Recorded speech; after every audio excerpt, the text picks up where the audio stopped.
So I grew up in Minnesota. Early on, my family was in church, and I was a young kid. And when I was around 10 years old, my family stopped going to church. What that really led to for me was really just living 100% for me and doing whatever the world said that I should do and what's normal for a guy to do. From there, was always just obsessed with fishing. It's kind of been like the thread that's woven its way through my entire life. So I decided to go and guide out west in Colorado. Got a job working at a ranch in Steamboat Springs. It was one of the first times that I was really around people who I can say were true believers. They really were all in on their faith, and they were living it out in their daily lives and their relationships and the way they interacted with other people. Little did I know that over this season of working at the ranch, this entire team had been praying for me, just lifting me up and asking God to just work in my heart. This spring of 2018, a couple of them invited me to go to the Easter service. As soon as I walked in the doors, God was just working in my heart. It was like, for the first time, I just had eyes to actually see and ears to hear. God was real, and He had come to earth in Jesus to actually live for me and die in my place.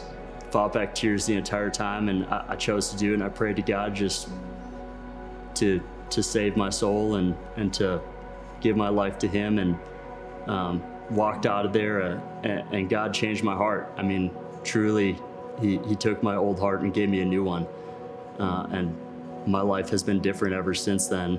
I've been crucified with Christ. It is no longer I who live, but He who lives in me. And the life I now live in the flesh, I live by faith in the Son of God who loved me and gave Himself for me. Like that was me.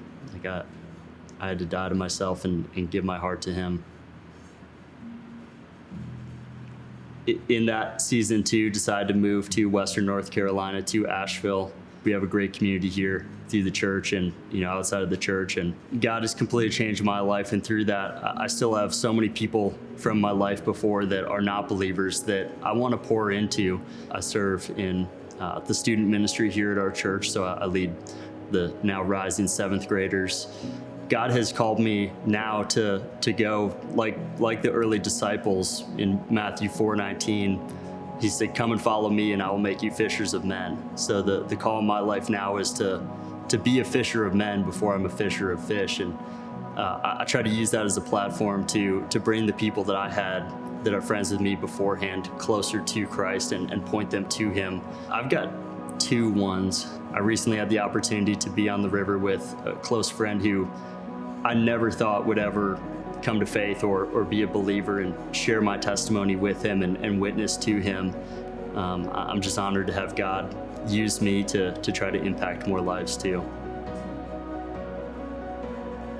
Yeah, I want to say to you that if you're in that group of belief and you're there and you know that God is real and that Jesus died for your sins, but you haven't made that full commitment yet and given your life to Christ, I want to encourage you to just take that step.